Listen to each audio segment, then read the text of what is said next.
still, BlandFit is first as a fitness organization. To any workout.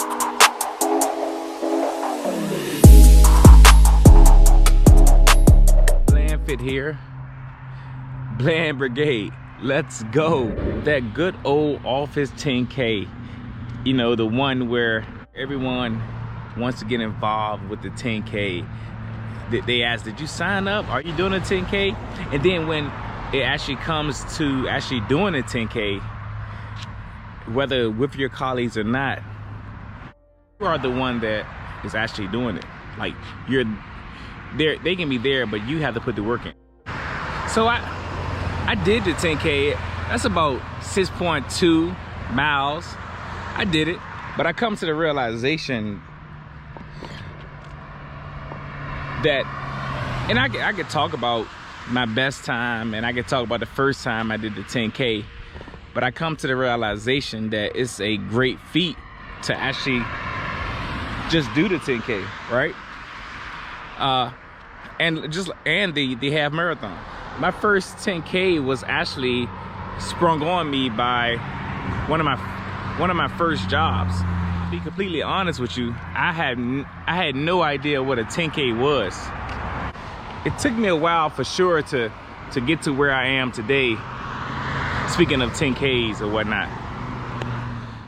So once you get to a point where you feel that you want to do a 10K, just do it. That's a great feat. It's a great accomplishment. Just do it. Knock it out the box.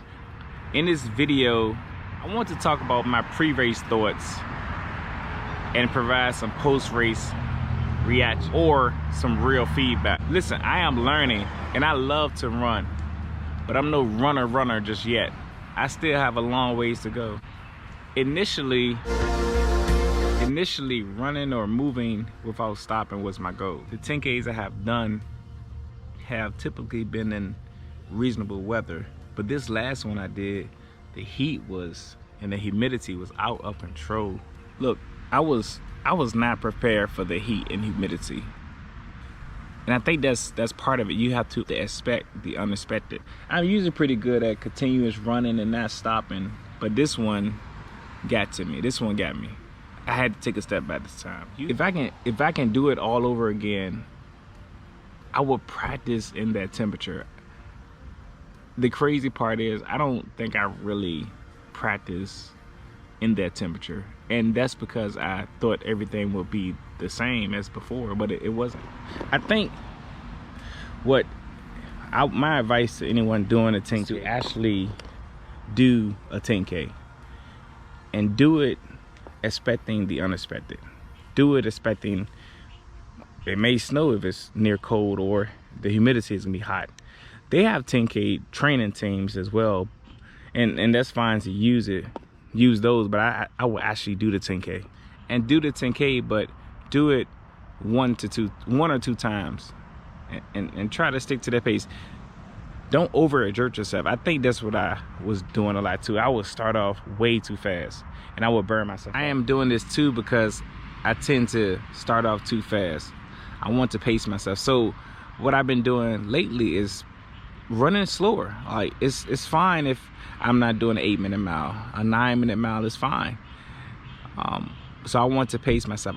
You should be able to, I think, continuously run without stopping. That should be a good pace for you.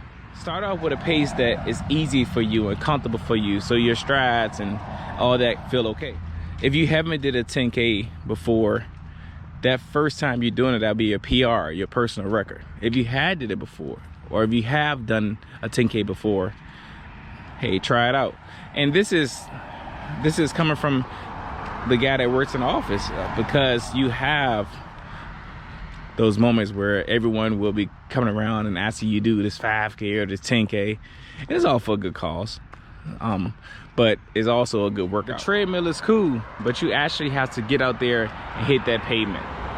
That's another thing that I didn't really transition well from the outside, the inside to the outside. The treadmill is cool, but it's not like, it can't simulate the outside environment. So you have to actually get outside and do some work outside. Yes, I still do treadmills.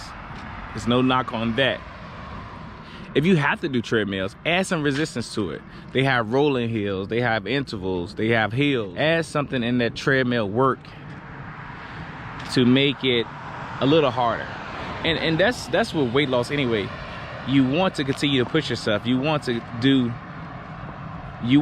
start to enhance your workouts, to diversify your workouts, because your body's gonna get used to some of the things you do. And then if you plateau, this is where diversification is key. Definitely, I'm not knocking the treadmills. However, I would encourage you to try to get some work outside if you want to do a 10K. Something that I am still getting used to is the liquids and the nutrition. Now, I could have went into the footwear and the shoes. That's important too. You want to have some good shoes. You don't want to have the messed up feet.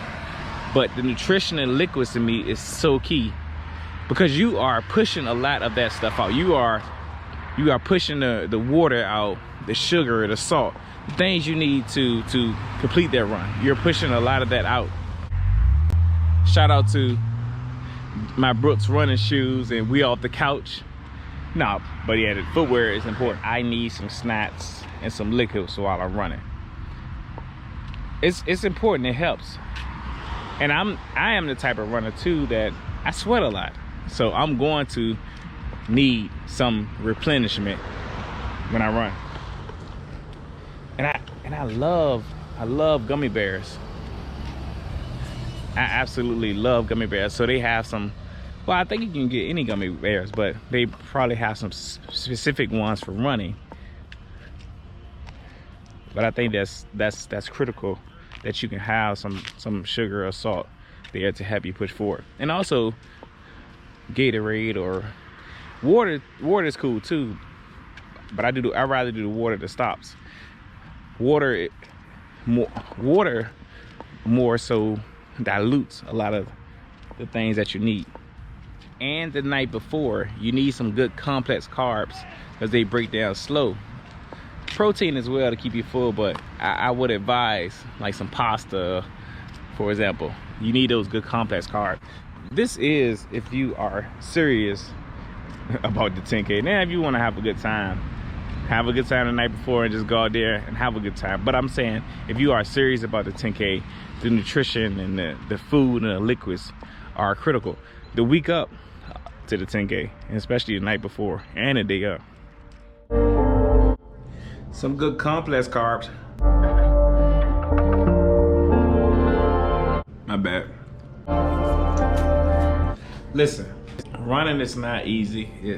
It is not an easy thing. Even if you have been running for a while, it still can be hard. Running pushes you to a state of being uncomfortable. Now that could be a good thing. That means you are pushing your body to a place that it has never been before. You have to find what's best for you. That's a lot of it with the weight loss journey. You have to find your pace. You have to find your stride. You have to find what is comfortable for you. Do not, and I repeat, do not start off too fast.